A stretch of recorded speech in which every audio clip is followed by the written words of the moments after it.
Hey there, and welcome to Go Far Girl, the podcast where women share the stories that changed them one journey at a time. I'm your host, Chantel. I'm a travel writer and a lifelong wanderer, and I believe that every mile we travel brings us closer to the strongest, boldest, most authentic versions of ourselves. Each week, I'll sit down with incredible women to talk about the trips that shaped them, the lessons they learned along the way, and the power of going far in every sense of the word. So grab your coffee, your journal, or your carry-on, and let's dive in. All right, everybody. Hi. Thanks for joining us on Go Far Girl today. I'm back with Carrie, who we met last week. And if you missed her episode, definitely go back and listen to it because she shared all of the juicy details of her life with us, and it was amazing. So today she wants to focus on her one of her favorite travel places, the places that she lived for a while, New York City. And I think New York City is a place that everyone wants to go, no matter where they're from in the world. Everyone wants to go to New York at some place or at some point. But I also feel like it's kind of overwhelming because it's crazy and it's a lot and there's so much to do and there's different neighborhoods and there's different things and how do you know what to do and how much time do you have? And so talking to someone who's lived there is the best way to get the inside scoop on all things New York. And so she's going to help us know what to focus on, all of her little, I don't even know what she's going to tell us. We're just going to let her tell us.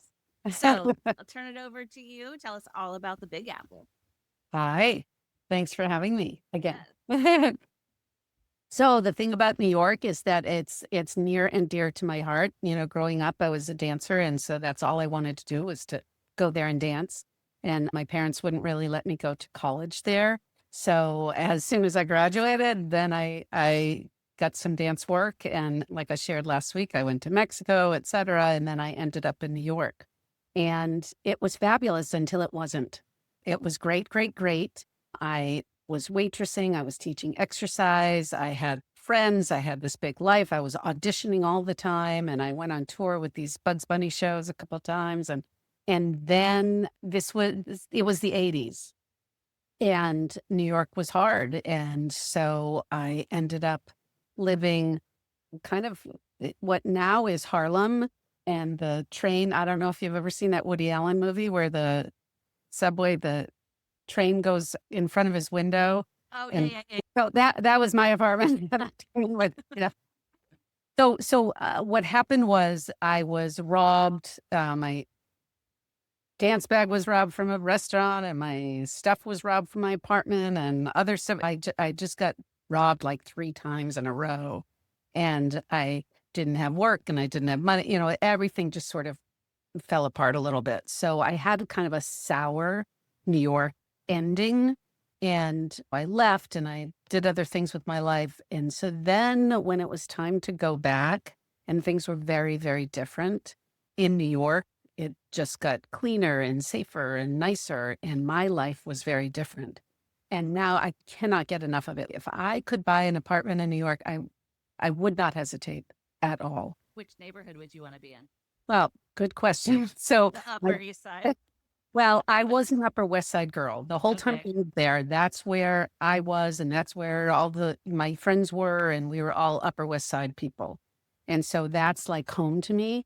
However, my daughter lives on the Lower East Side, which when I lived there, you wouldn't even go near there. We called it Alphabet City. It was very dangerous. You wouldn't go there. And I didn't go there. There were some clubs there and stuff, but it was not the place to be. Now it is very hip, very chic, tons of young people. I mean, my daughter and all the 20 somethings are living down there because it's affordable, it's cute, it's nice, it's Yeah. safe. Great. So I really like downtown now. So now since she's lived there, I'm much more sort of familiar with the Lower East Side and the West Village and Soho and Tribeca, that whole part of Lower Manhattan that when I lived there, I didn't really spend time down there. I Um, like it. I like Rebecca and so yeah, it's great. yeah. We, through this odd connection, we have ended up being able to rent this apartment on the Upper East Side from this woman. So every time when I go by myself, I just stay with my daughter.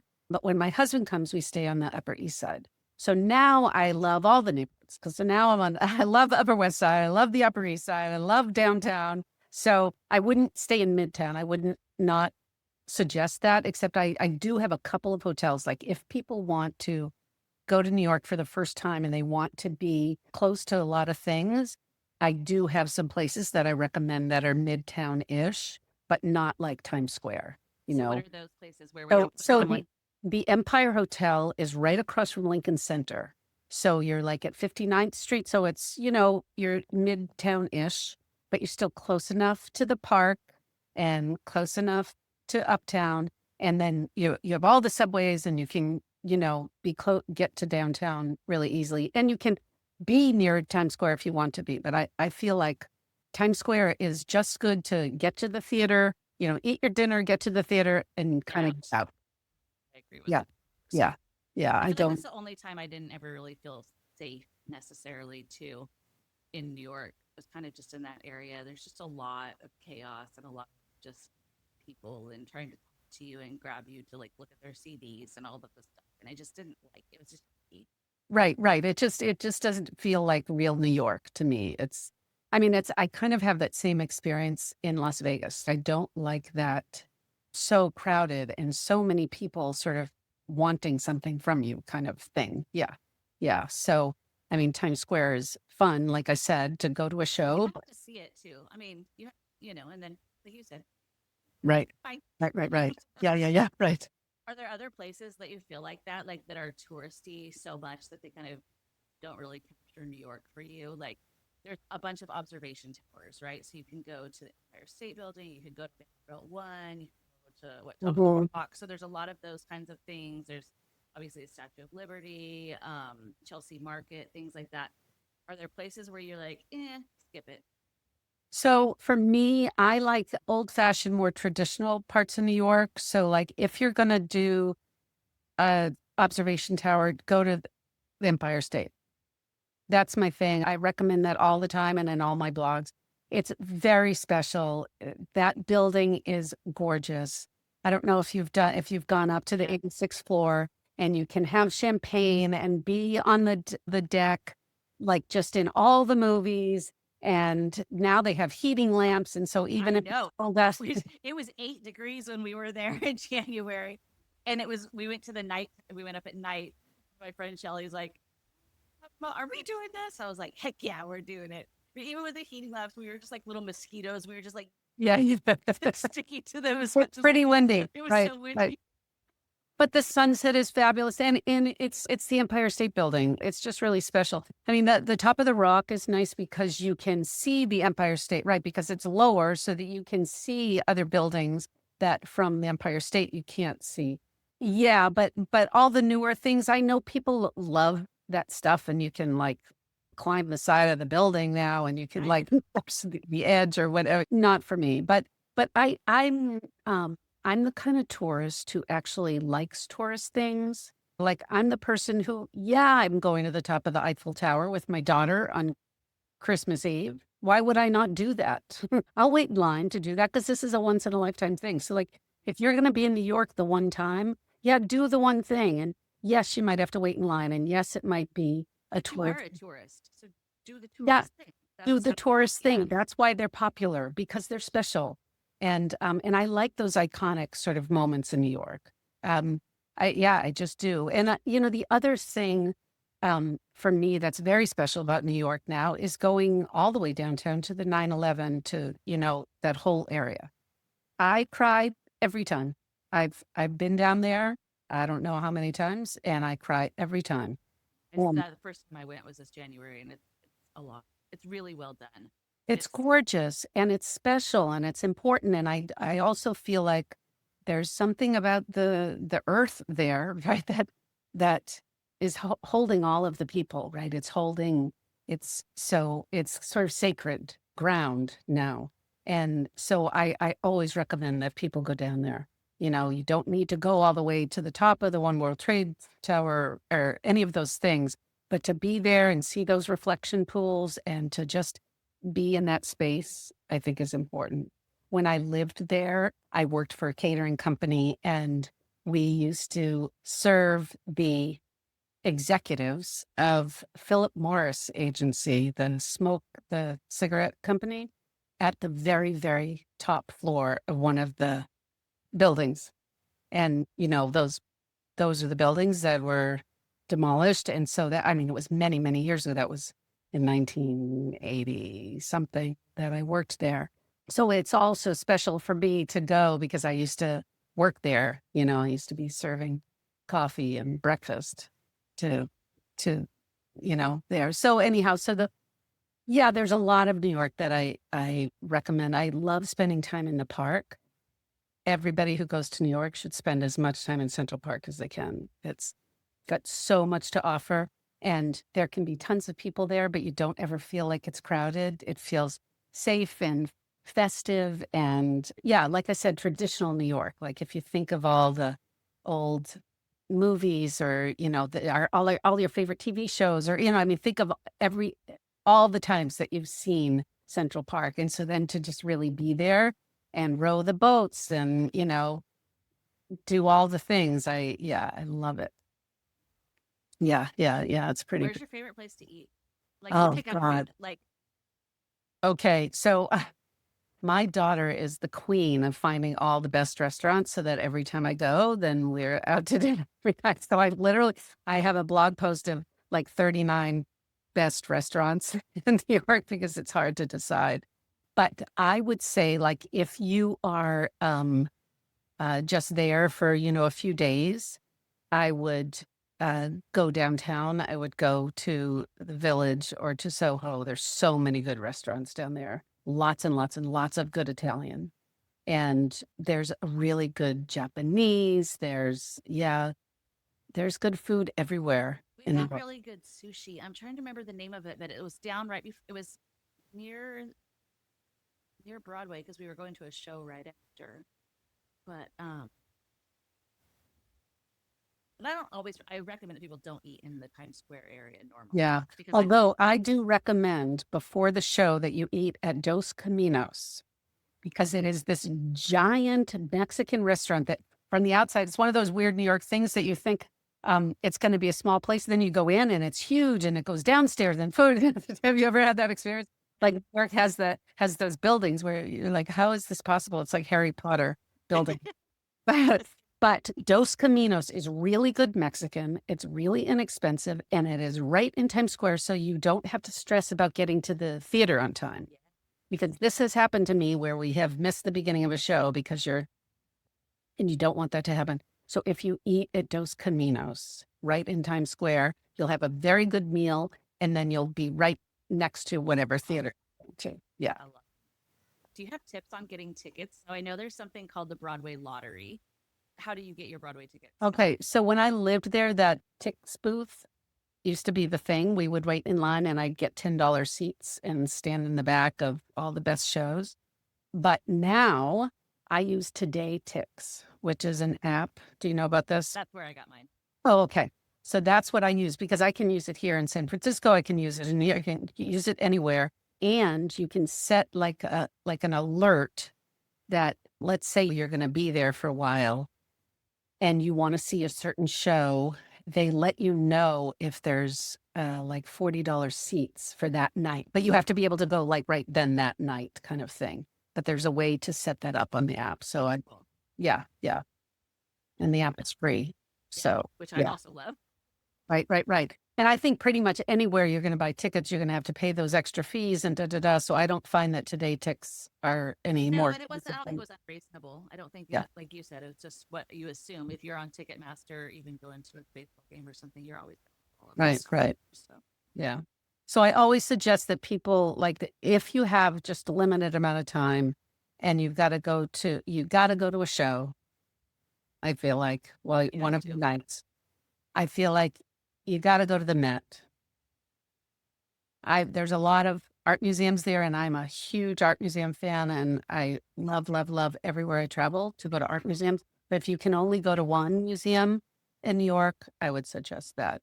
Find the type of art that you want to see, find the one section that you want to, don't try and see the whole museum. Oh, yeah. Go see what you like, because it's also a super special building in a really special part of Manhattan. I always recommend Empire State Building. And, the Statue of Liberty is a fun thing to do. It takes a lot of time. You can see her from the shore. You do not have to get on the boat and go see her. We took a ferry over to Staten Island. Staten Island, the Yeah, free. so free, yes.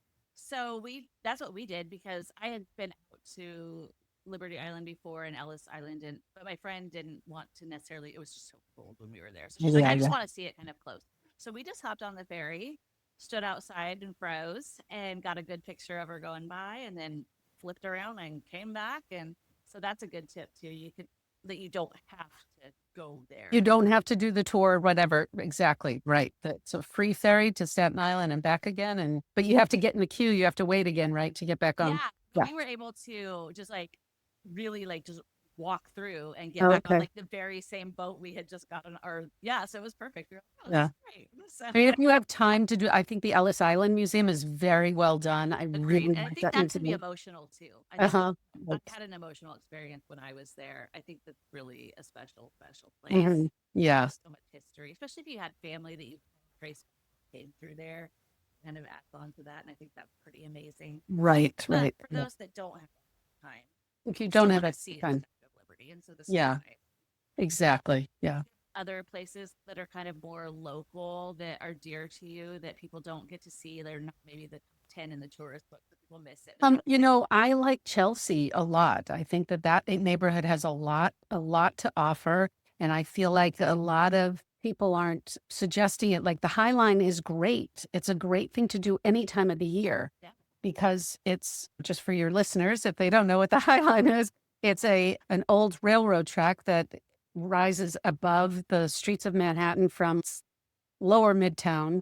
It's the meatpacking district. And so those trains used to take meat from that part of Manhattan uptown a little bit. And so the railroad track just went to this one stretch above the streets of Manhattan.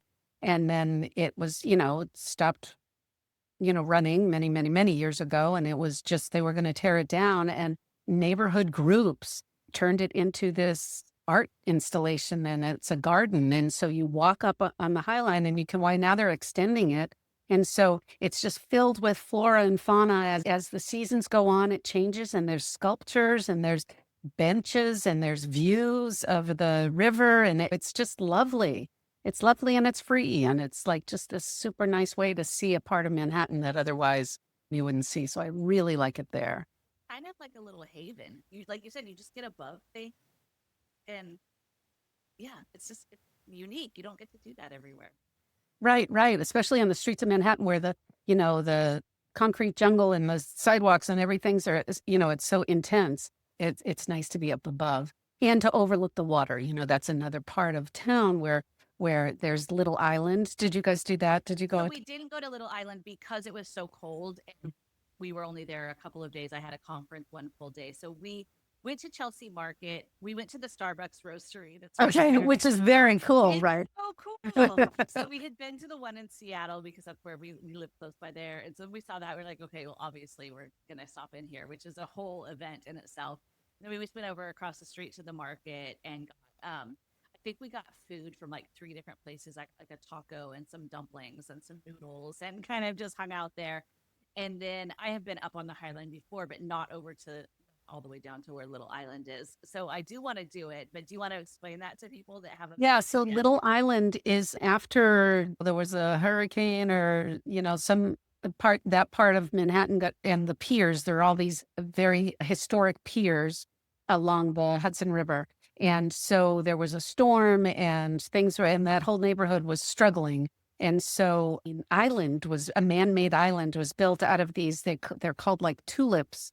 And they're these pods that are sort of in the river, and they planted and created this island above it. And so there's an amphitheater there, and there's hands-on sort of activities for kids, and there'll be food trucks out there sometimes. And it's just this sweet little place. It's a little island. It's magical. Yeah. Magical. It's like a little Hobbit island or something.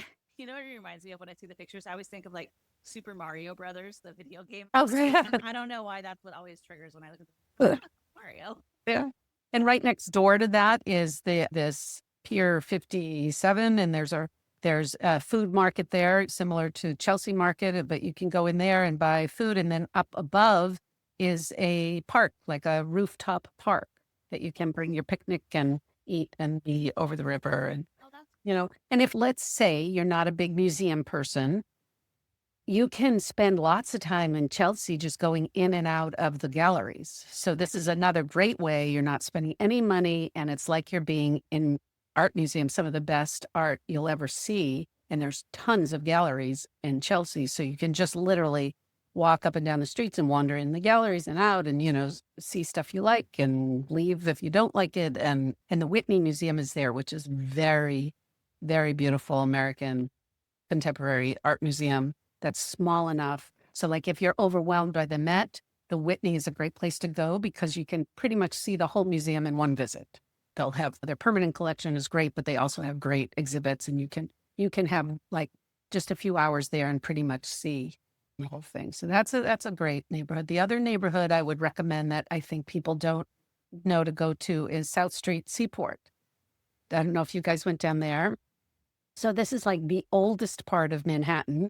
It's very, very historic. There are big, tall ships parked there, and there's what was the factory? Anyhow, there's factories down there, and now it's all sort of hip shops and restaurants and outdoor cafes, and there's a museum down there, a shipyard museum, and it's also on the water and way downtown and cobblestone streets and like really old New York. Yeah. I didn't know that Yeah. one. So Yeah. that's cool.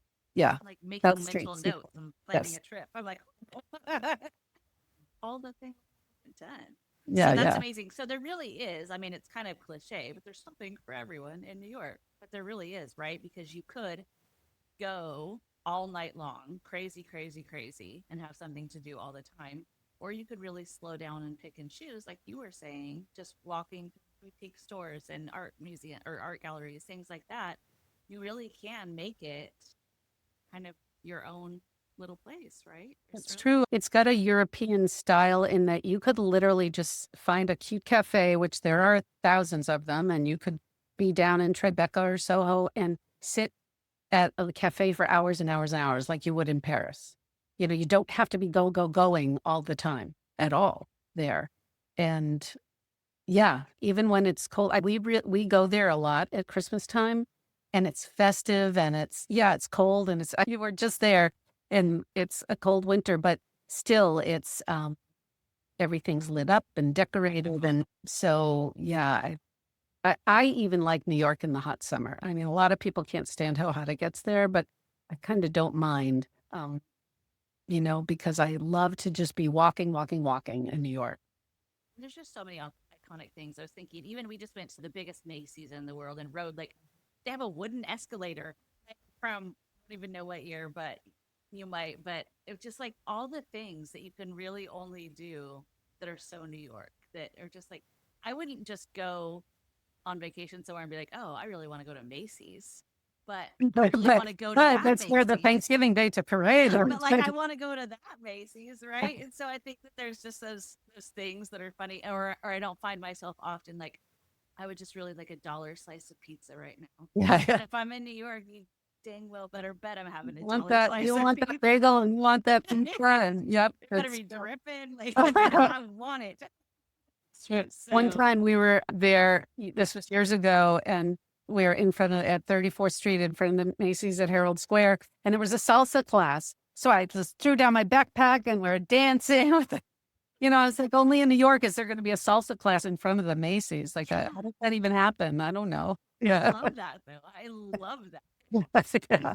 I think that people get intimidated by New York, and I think that you're helping show that it really doesn't have to be that way, and it doesn't have to be so unmanageable. And I would say to tell people to don't rent a car. Oh my gosh, do not rent a car, and you don't have to Uber or taxi everywhere either. The subways are so easy to navigate and so accessible. I feel safe. I mean, there's always crazy people everywhere, right? So, but, I mean, even after our show, it was 2 a.m. We were heading back on the subway. I didn't feel uncomfortable ever on the subway. I didn't feel like it was hard to navigate. I think that we even took the train from JFK in Oh, did you? Oh, good. Yeah.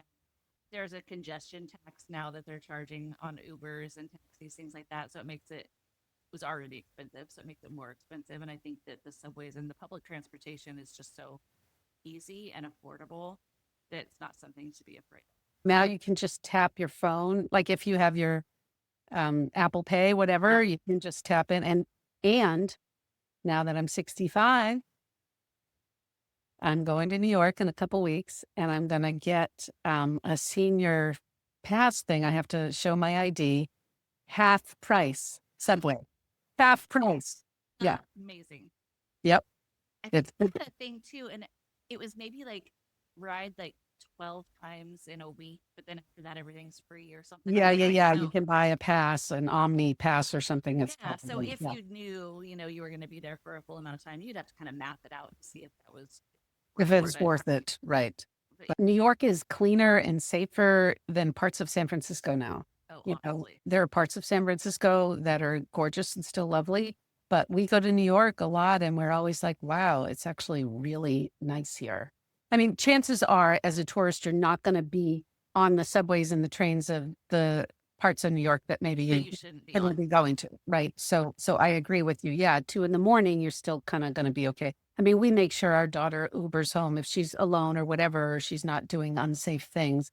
But if you're with people, there's Well, and another thing, as women, what we tried to do on the subways, especially at night, was to not get into an empty car, right? There was always enough people there that there'd be kind of one car that had a handful of people in it. And so we would always gravitate toward and being by ourselves. So I think you have to make smart choices, right. but I think that you still, But that's true traveling anywhere, especially as a woman. Yeah, for sure. with friends or by yourself. You have to be with, and I think it's really good to know where you're going, right? To not be on your phone trying to figure out. That's one of the reasons I got the Apple Watch was so that if I was like needing directions somewhere, because uptown, everything's on a grid and you can kind of figure out if you're north, south. But when you're downtown in the village and Lower East Side or Lower West Side, you don't know where you are. And it's not good to just be walking around looking at your phone to Well, it figure out. makes you a target Right. and it makes you not aware of what's going on. I think another thing is our earphones not being so distracted or taking those out so at least you can hear what's going on around you, helping you be more aware that way. Right. But Right. Apple Watch is a great tip for directions. I have actually, so that's a really Right. good one. Yeah. Yeah. And I do think that Ubers and Lyfts and Rebels and all those things are really convenient. You don't have to hail a cab. You could hail a cab, but you don't have to do that anymore in New York, and they'll come just pick you up exactly where you're standing, and that's always a safe option. And with those, for people who don't know, on an Uber, you can share your ride with somebody. So when I'm away by myself, if I get into an Uber, I can send that information to my husband or one of the boys, and they can follow. It gives them the whole driver profile, first of all, and then it also follows the ride with you. It shows them where you're started, where you're supposed to end up, and then it kind of tells them when the ride is over. And so that always just makes me feel better too. Right. Right. And it makes them feel better. They can know if you are by yourself, that's always a good with Uber too. But like Carrie was saying, not just in New York, like everywhere. You got to make it. Right. Right. What's your favorite time of year in New To York? be in New York, I'm going to say the fall.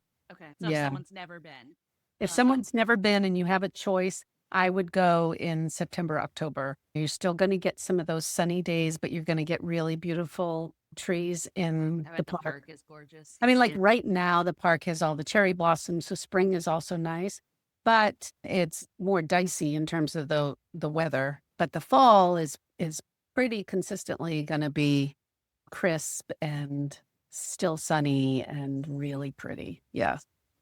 Yeah. Yeah. Yeah. Any final words on New York? Go if you can. Heck yes. I'll meet you there.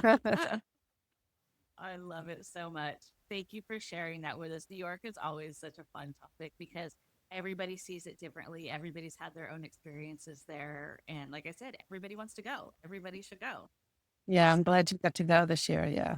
Yeah. I love going with different people. So I've been a couple of times and each time with kind of a different person. So it's always fun to see it through their eyes. Someone else's eyes. Yeah. Yeah, because even things that you were like, oh, it was okay, but then they're like, it's amazing, and you're like, oh, wait, it is cool. So this time we walked across the Brooklyn Bridge. I hadn't done that. Oh, which is a So- super fun thing to do. So we took the subway to the Dumbo area. Oh, and took a okay. Walk Watch back So into then we're Manhattan. looking at Manhattan the whole way in, which was really amazing, and that was a beautiful walk. So that's something I think people should do. That was really fun. Nice. Next time you go, take the tram over to Roosevelt Island, which is also Okay. a fun little thing that a lot of people don't think to do. And it's like at 60th Street or something. And it's just the same as a subway ticket, but you're taking that tram across over to the island. And then you can walk all the way around Roosevelt Island and take the tram back. It's kind of a fun little. And that's the cool thing about excursion. returning, right? Once you do those main tourist things, Right. You do these other you little. can go to Roosevelt Island, you can go to Little Island, you can just wander through the village and check out. So yeah, I love that. Right. Good Thanks. point. Yeah. So Yeah. cool. Thank you for sharing. Thank you so much. And for Super everyone, fun. you can follow Carrie on her blog, carriegreenzin.com, and same for all of her socials. All right, so we'll see you next week. Carrie, thank you so much. Thank you, my dear. Take care.